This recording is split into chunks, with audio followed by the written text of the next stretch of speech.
Hello and welcome to a very special themed episode of Trivia Fight Night. You know me, I'm your host Billy Hoffman, and before we jump right into the game, I wanted to quickly tell you exactly what this episode is all about. It's about my love, as well as Nick Viau's love of the great outdoors. Hunting, fishing, camping, hiking, nature. There's a little bit in there for everybody. Now, this bonus-themed episode you're listening to right now is on the regular podcast feed. However, you will hear us talk in the episode about it being a Patreon-only episode. That being said, I decided for this first bonus episode after we recorded it that I wanted to put it on the regular feed. And there's a very specific reason why. I wanted people who are on the regular feed to hear the kind of extra bonus content that they can also find on the Patreon feed. Going forward, normally bonus episodes like this, or themed games or special games, will be only available for the Patreon supporters. And for Patreon, it's patreon.com/Trivia Fight Night. Just a few small donations will get you access to all the bonus content, all the merchandise, and all the other cool things that come along with it. Especially when it comes to coming on the show as a challenger or writing questions for the show, stuff like that. So there's a bunch of different levels. I'd like you guys to go check it out. Again, that's patreon.com/Trivia Fight Night. It's a way for creators like me to offset the cost of bringing you this entertainment. I really, really, from the bottom of my heart, do appreciate you guys. I appreciate the trivia community as a whole, and I think you guys are really going to like this extra episode. Even if you're not totally into the great outdoors, there's a lot of good trivia information. So for the trivia people out there, this is a really good episode to maybe bolster you in some of the areas that you're not all too familiar with. So again, thanks for checking out this episode, and I'll see you on the next one.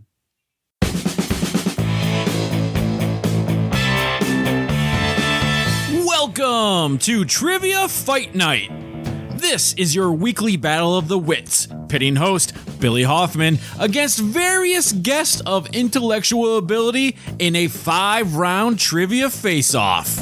2 fighters will enter the ring and 1 will emerge victorious.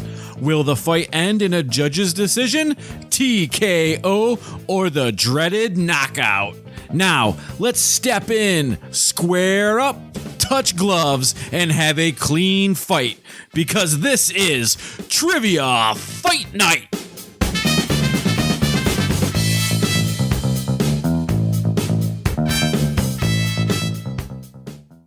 Hello and welcome back to another episode of Trivia Fight Night. I'm your host, Billy Hoffman, and my challenger today on this special themed episode of Trivia Fight Night is Nick Viau, author, podcaster, father, husband, legend. What is up, my brother?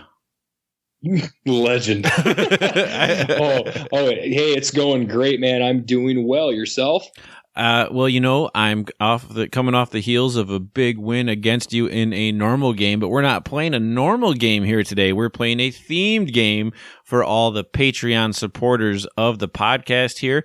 Today's theme is the great outdoors, something we're both passionate about. So, I think even if one of my listeners isn't necessarily into the great outdoors as much, I think there's going to be enough general trivia here that it'll be worth listening to for them as well. I think so. It should be fun. Very good. Okay, well, this game is played in 5 rounds, but real quick, just in case someone's not too familiar, we're going to kick it over to the rule. Here's the rules for Trivia Fight Night. Rounds 1 and 2 will consist of each fighter battling 3 questions.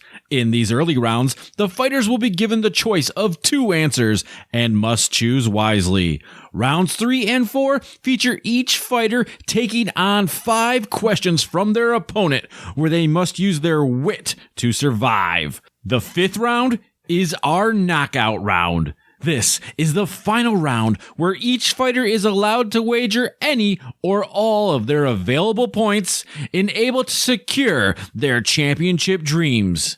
If a player enters the knockout round with 0 points, the knockout round is worth 10 points. Now, let's get ready to... We can't go any farther than that because of copyright. Trivia Fight Night! We're going to go ahead and jump into round 1 real quick, but just before we get there, Nick, you're an author, you're a podcaster. Tell the audience a little bit about yourself real quick. A little bit about myself. I got into bow hunting when I was 27 years old. I was reading a Green Arrow comic book, and it kind of just it talked a little bit about Howard Hill in there, and Mike Grell wrote it, and I liked Mike Grell, and I started looking into Howard Hill, and that got me into archery, and archery kind of springboarded me into bow hunting, and I learned all about bow hunting through the traditionalists that I met, and it basically plunged me back into the world of the outdoors. And, that became my life and has been for like the last 9-10 years. That's right. And we definitely have that in common. And folks, his book is actually called Life in Longbows. It's a self-journey book. I don't know what adjectives to use to it, but it's really, really well done. It's really well written. It mentions me, so of course I like it a lot. But because you are acknowledged, and rightly so. Because had it not been for you, that probably would not have been published for another 3 or 4 years. And That is the honest truth, and I appreciate that, Billy. No worries, brother. It's a awesome book. You did a great job with it. I really enjoyed reading it. It was funny because you mentioned the Green Arrow thing, and when we did our regular game, which most of our Patreons have already listened to, I was like, I should ask him a Green Arrow question, and then I was like, hell no, he will know that up and down. So I think I was right. But this game is an all outdoors game, but if you guys are into the outdoors, you're definitely going to love his book. And you can find it at lifeandlongbows.com or on Amazon. It's titled Life and Longbows. And since you're listening to podcasts, if you like the great outdoors, you can't get any better for an outdoors podcast than the one Nick does with his partner Steve, which is the Traditional Outdoors Podcast. So head over and check that out. And we're going to jump in. Round 1, your question. The AR in AR rifle stands for assault rifle. I'm going to go false. That is false. Do you know what AR actually stands for? I was going to say automatic rifle. Automatic rifle. Maybe I should have made that the fake answer, but no, it actually stands for Armalite rifle, which is the company that created the technology. Oh, I think I knew that too, but I don't really know a lot about guns. So I think that was a good effort on my part. No, that's pretty good. And that is all your last gun question here in the Great Outdoors, because we're going to hop on over to fishing. And the rainbow trout is your question. Rainbow trout are technically the same species of fish as what other fish? Lake trout or steelhead? I'm going to go steelhead. Well, the last game we played together, you went 3 for 3 in the first round, and you're on your way there. That is true. Steelhead and rainbow trout are actually the same fish. They just grow bigger when they're a steelhead because they live in the Great Lakes and not in the river system. Mm-hmm. All right. And your next question, wrapping up round 1 for you, is due to its high protein levels and shelf life, venison beef jerky is the main protein that astronauts and cosmonauts consume on the International Space Station. I'm going to go true. I would love that to be true, just to think that there's a bunch of dudes up in space floating around eating some venison jerky, but so would I. I want that one to be true, but it is false.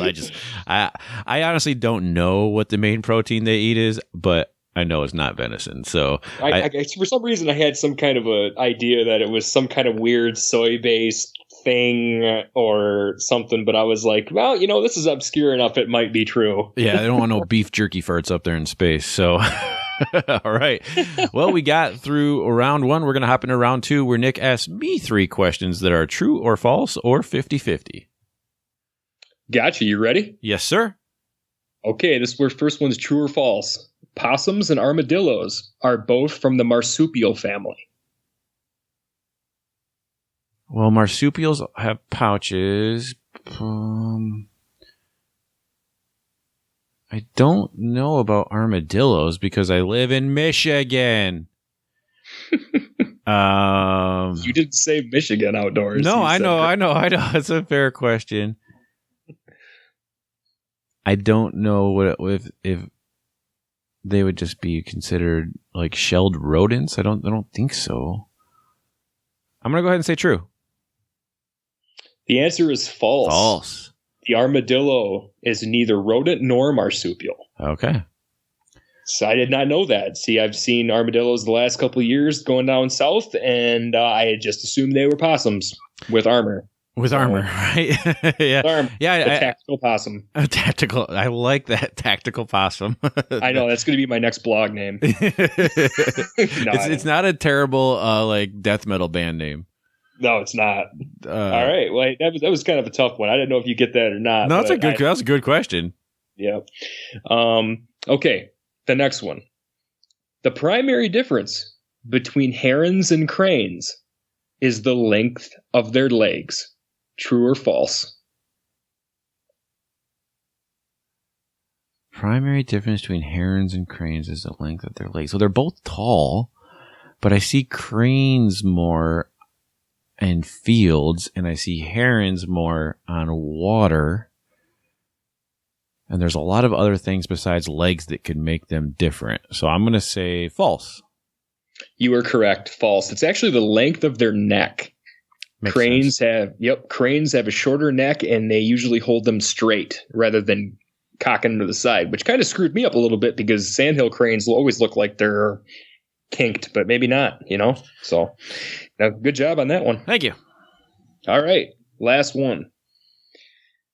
True or false?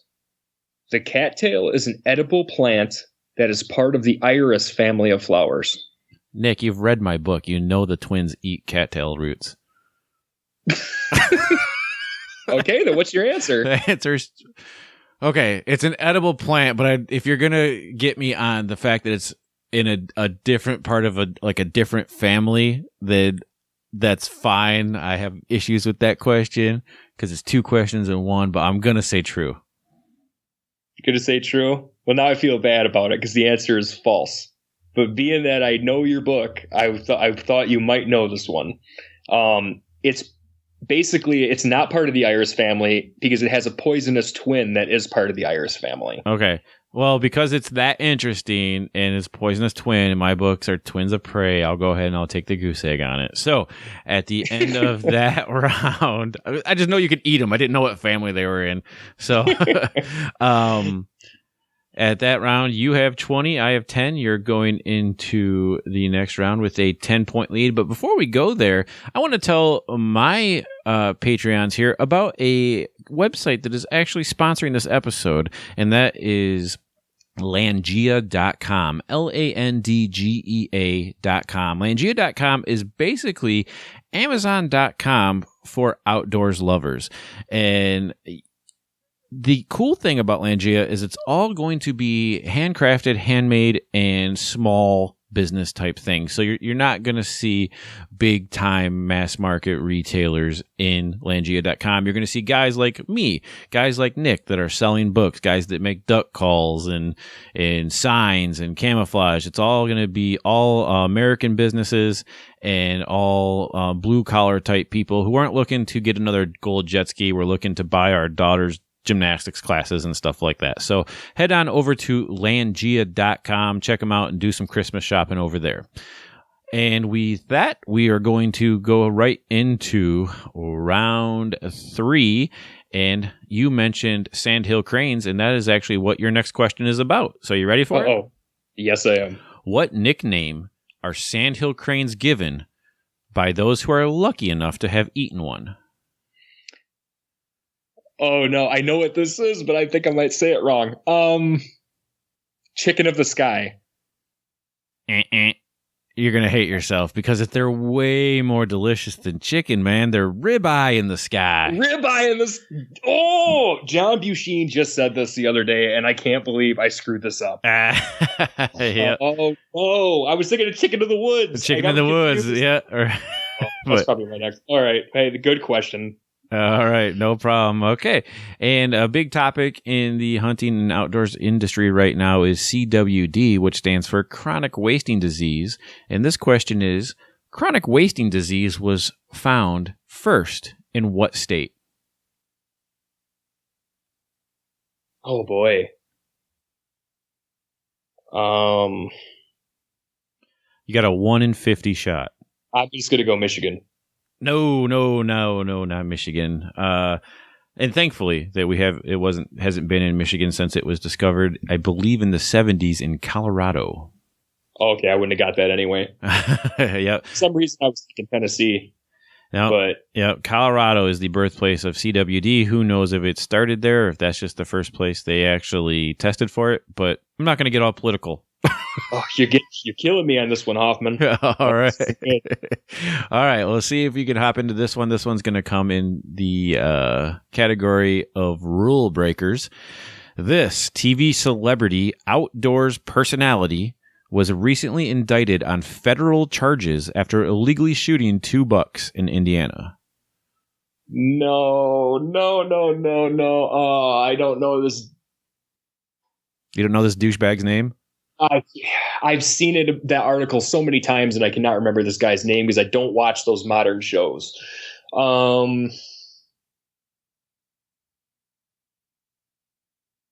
That's not him. I don't even want to say the wrong name, because then that just like throws the name out there and associates it. Well, remember, anytime there's a name question on the show, you can just say a last name. So you could always just throw a last name out there, and if it's wrong, then you didn't indict anyone because you didn't. It could be a different first name. Why do I want to say Drury? Oh man, is that your answer? I don't think it's right. Oh man. That can't be. I'm not gonna get this, man. Okay. I guess. All right. So no, Drury is not the right last name. But I didn't think so. Chris Brackett. Man. No, okay. Chris Brackett, the holier than thou, Bible thumping, church preaching hypocrite just got indicted federally for poaching and being an overall terrible person. So, well, there's been like two. There was like another person like 3 years ago too that did that. Well, wasn't there? Yeah. So you're thinking of Bill Busbice. Bill Busbice, he owns like Wild Game Innovations and like all those big companies. But he's basically stepped out, and his kids have taken over the company, and he got in trouble for shooting 2 elks on his own property. Yep. And then he buried one and tried to hide it. That's the excuse I'm giving myself, is that I really don't watch a lot of these shows. I don't think I've ever seen one episode of Brackett, and I've never seen an episode of Drury either. So yeah. I just had the first name in my head. I had to throw it out there for a guess, man. Yeah, no worries. So you might not watch them, but I know you're a turkey hunter, so maybe this one will find you doing a little bit better here. What subspecies of wild turkey inhabits the state of Florida? Osceolas. You got that one right. Got the Osceola turkey. All right. So you're not going to get shut out here in your round. And I wrote this next question. And when I read it to you, when I wrote it, I giggled.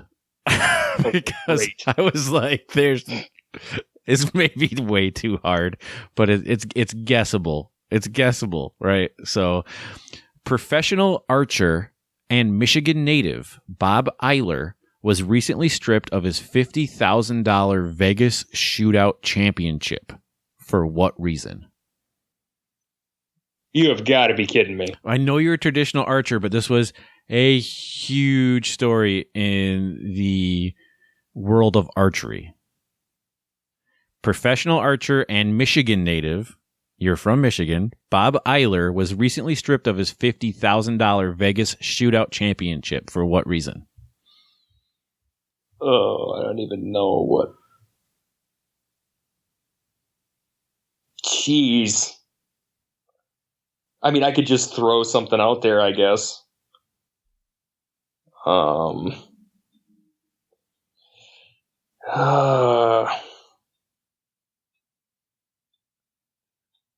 Man, I don't want to blank on this one too.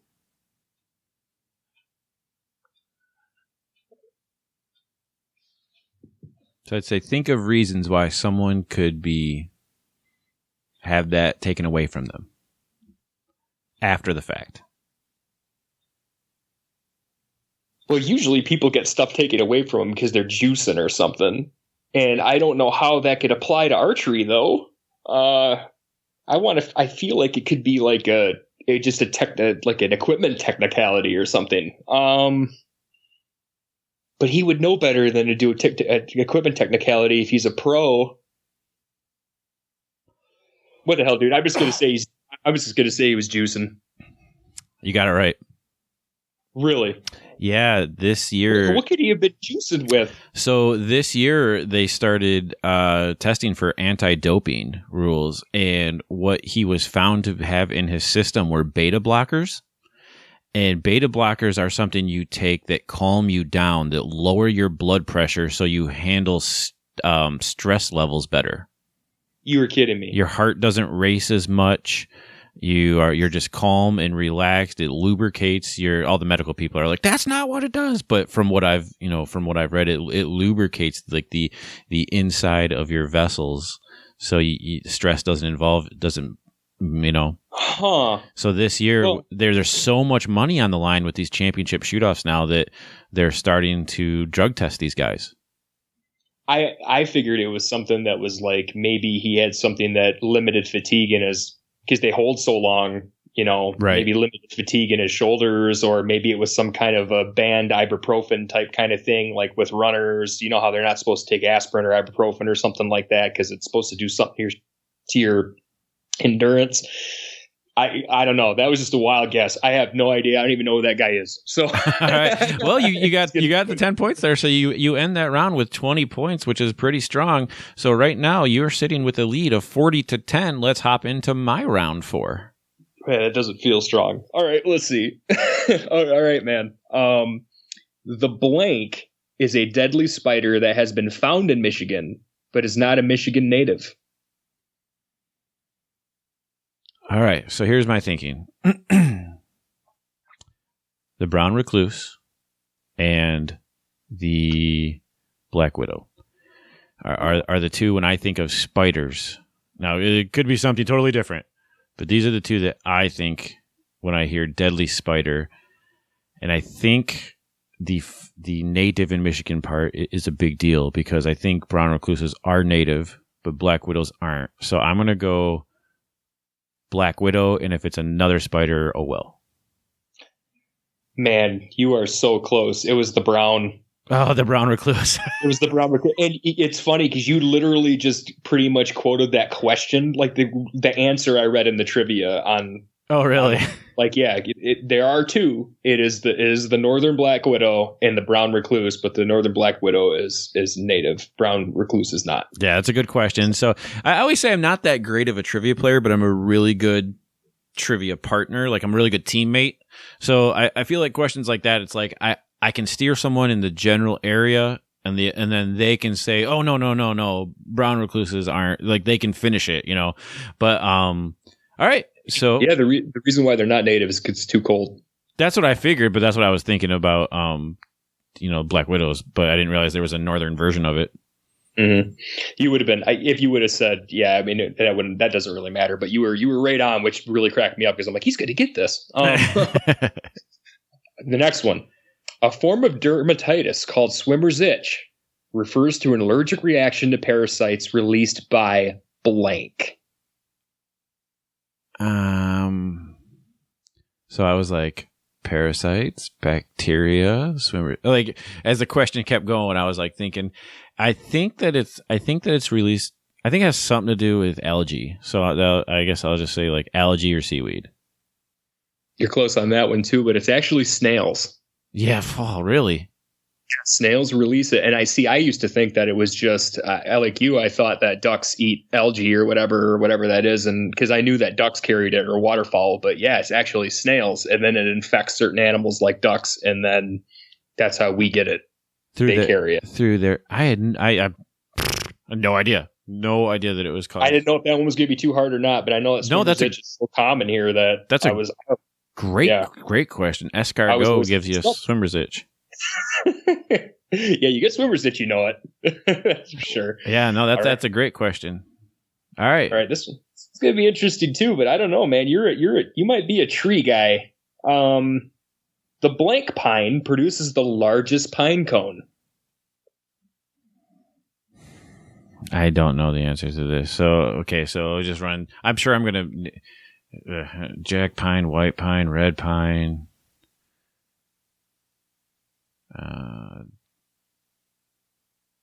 So you said pine, so like it can't be like a Douglas fir or I mean, I know the size of those pine cones, and I see them, and city folk are always paying way too much money for them in stupid art shops.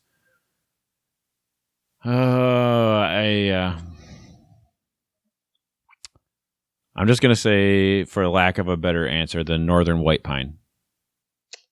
No. Okay. It's actually the coulter pine. Yeah, I didn't know that. They are really cool, though. Yeah, they're really, really cool. And, I mean, they're only really fun. Like, it's like Northern California tree, so, but I only knew it because I know that they're just humongous pine cones. No, they're like the size of a football, right? Yeah, they're huge. Yeah. So I thought that was interesting because you would think that would be like in Washington or something like that. I thought it was the red pine. That's all the way. Thought it was the red pine, but yeah, I didn't go red pine because we have a bunch of red pines up in where I hunt in like the West Branch area, and I was like, yeah, they're not that big. Like the pine cones weren't that big. So, all right, 0 for 3 so far. So I think this was going to be easier. Okay, so the blank is a popular American game fish, but is not native to North America. Well, there could be a bunch of those, but not. I don't think there's as many as you think. No. Okay. Yeah. So here, I'll limit this down a little bit because I don't want you to say. Well, I'm not going to say it, but it's not a trash fish. Okay. Let's put it. Okay, that should help you out. Okay. Do you want? So my answer has like. You don't have to get super specific if that's what you're going to ask me. Okay, I'm going to give you both and see if it's not right. It's not right, but so I'm going to say the cichlid, which is more in the aquarium world. It's called a cichlid, and it comes from like South America, Argentina area. But I think up here, when people fish for them, they call them peacock bass. No. Okay. That was way more. You went way more exotic with that than I thought. The trout, dude. I'm gonna take umbrage with your question because I got it right too. Just wasn't the fish you were thinking of. Now that I think about it, you're right. I should have worded that differently. Okay, so what do we? You're right there. So what should we do with that? Just give you the points? Well, I mean, I answered your question correctly. It just wasn't the answer you were looking for. I didn't know that about trout though. So all of North America, they've been brought here, huh? Yeah, the trout was planted. Yep. Like even in like Montana and all that, like all those rivers out there. I had no idea. So the peacock bass, a striped bass, which is also called a cichlid, it's real big down in Florida. They just fight like crazy, and they're like super aggressive and super fun to catch. But it would fall right directly in being a game fish, being not native. So I'm going to go ahead and make an executive decision that I answered that correctly. Okay, cool, man. Well, you can do that because honestly, and like I just got into. I mean, I've been fishing, but I've just gotten into hardcore fishing recently. So that was just the one that surprised me the most. I love to fish trout, especially brown trout. And when I found out that they weren't native fish, I was like, "You kidding me?"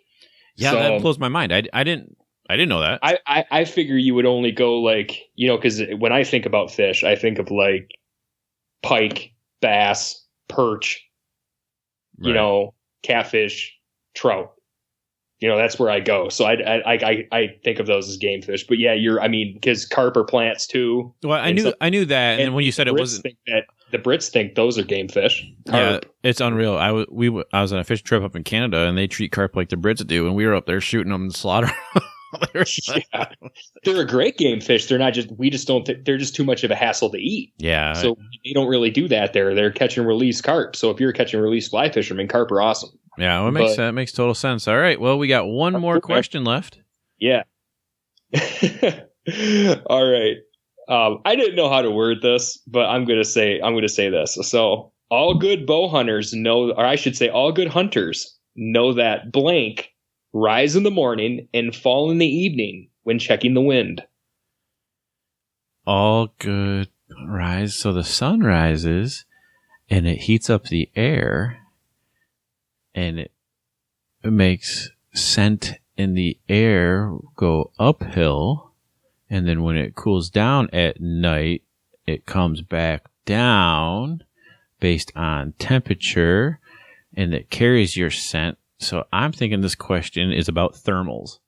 Yes. Okay. That was great. I was going to give it to you anyway, even if you didn't say the name, because you described it perfectly. I was like, all right, he's there. All right, that's fine. There may have been some showmanship in that answer. Yeah, you can tell you're being a little bit of a smart ass. Well, not necessarily smart ass, more so just like entertaining to kind of show the thought you gave process. A good definition of it, man. It took me a while to learn that. And like I got I think I got it confused. I don't know how many times when I first learned about it. Especially when you hunt these Michigan ravines and hill, timber hilly areas and stuff like that, where the wind's just swirling crazy all over the place.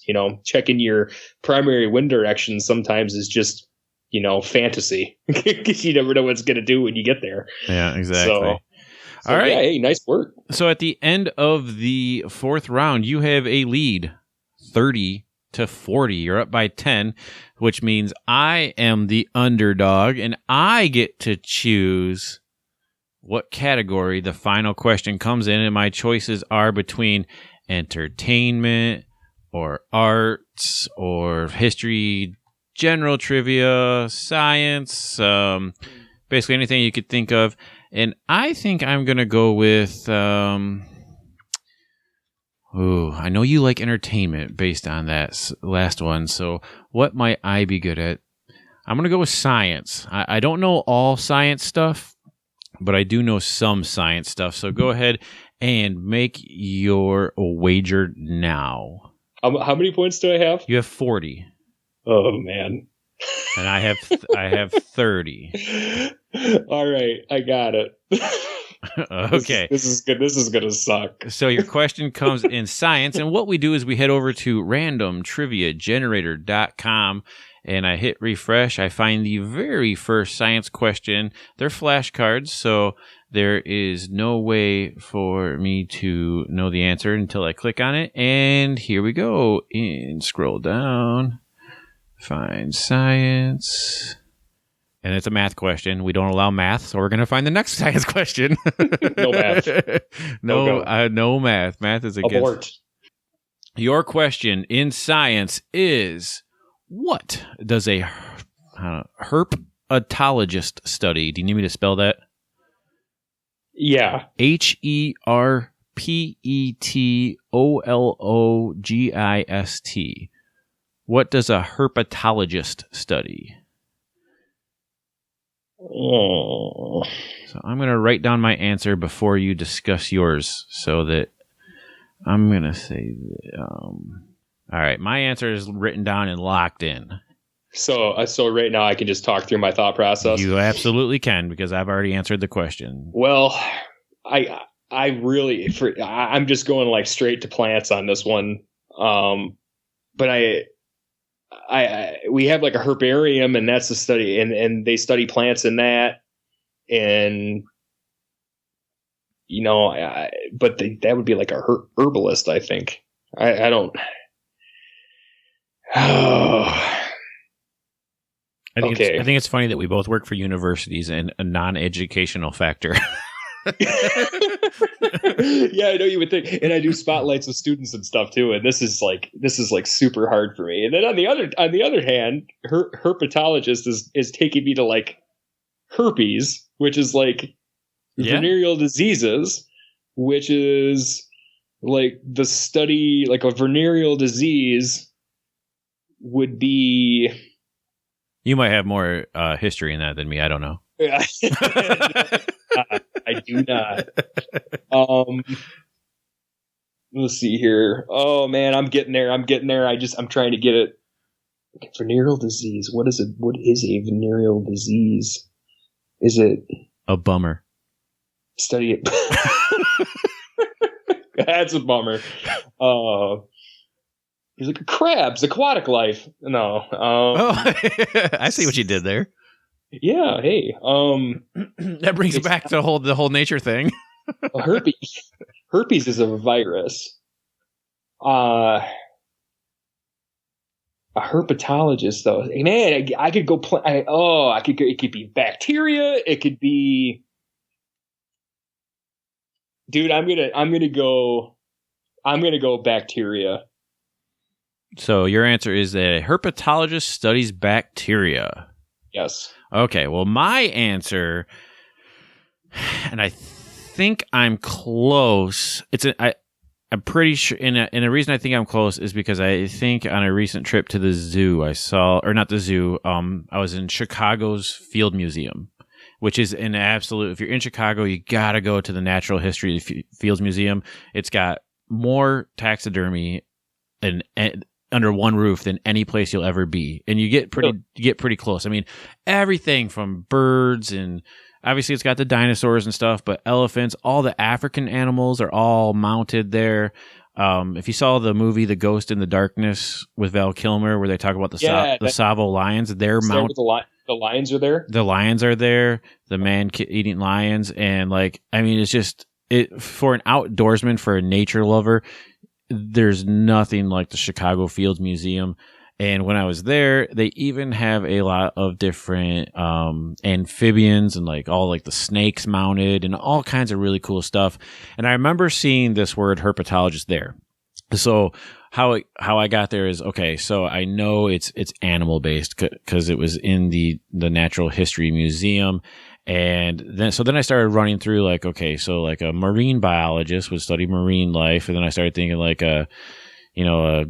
don't know what you would call a mammal other than just a biologist, So I basically broke it down to different animal groups, and I went with amphibians, that a herpetologist studies amphibians. And I wagered, actually, we'll get to the wagers real quick. Let's see if we got it right. So we're looking for amphibians versus bacteria, right? Mm-hmm. All right, I'm going to go ahead and click on it. It flips over, and the answer in this knockout round, what does a herpetologist study? I'm going to have to see what you think about my answer, because the answer given is reptiles and amphibians. Okay, the amphibians things makes sense. And your answer was what? I answered just amphibians. I think that's close enough. Is that close enough? I think that's close enough. All right. If you didn't give it to me, I'd be pissed. So that's it, dude. Oh man, that makes total sense now. But I don't know. Yeah, that's interesting. I don't know where the herpa comes into. I mean, obviously, ologist is someone who studies something. But yeah, where the ologist or where the herpa comes in, no idea. I'm sure there's plenty of trivia geeks that are screaming at their phones right now, being like, "What?" But some herpetologists say nobody knows what we do. We need to market ourselves better. Right? Yeah, exactly. So it's again just like last game, though. It's gonna come down to wagers, because I had a 10-point deficit coming into this round. Nick Viau, with 40 points, you came into the knockout round. What did you wager? 30.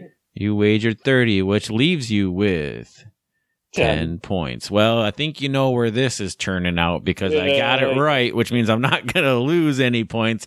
But I only wagered 11 points, thinking that you would get it wrong and not risk anything, that I would then jump you and win by 1. But with a score of 41-10, your host and still undefeated champion, Billy Hoffman, reigns in a win in this special outdoors themed game.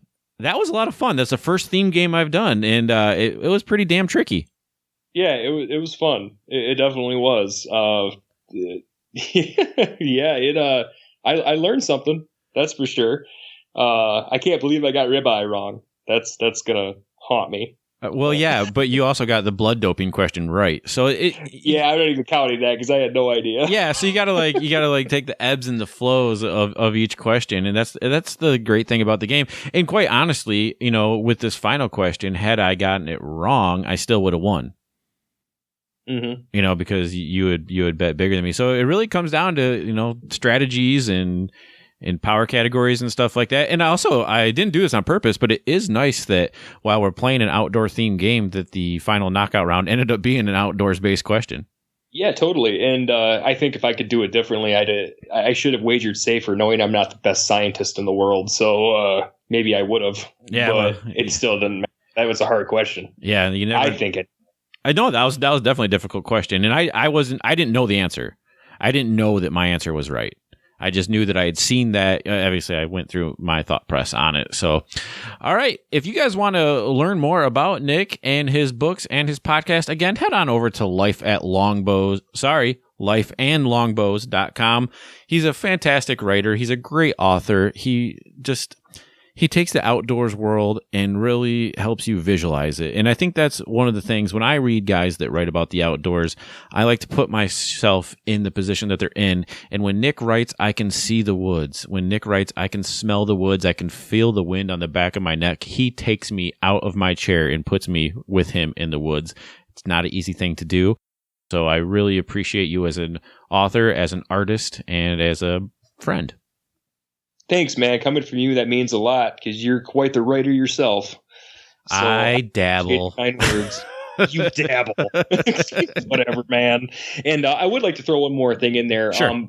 Please check out the Traditional Outdoors podcast. And if you can get it on Stitcher, iTunes, we're pretty much everywhere. And we also have a website, and that's just traditionaloutdoors.com.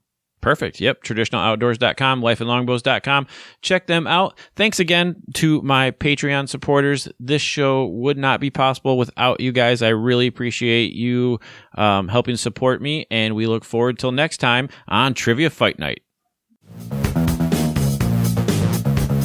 This has been Trivia Fight Night. If you are a trivia fighter yourself, or interested in bonus shows, extra content, and merchandise, please make sure to visit our website, triviafightnight.com. Also, make sure to leave a review of the show with your favorite podcast listening service. Thank you for listening, and we hope you enjoyed the fight. We'll be back next time for another round of Trivia Fight Night.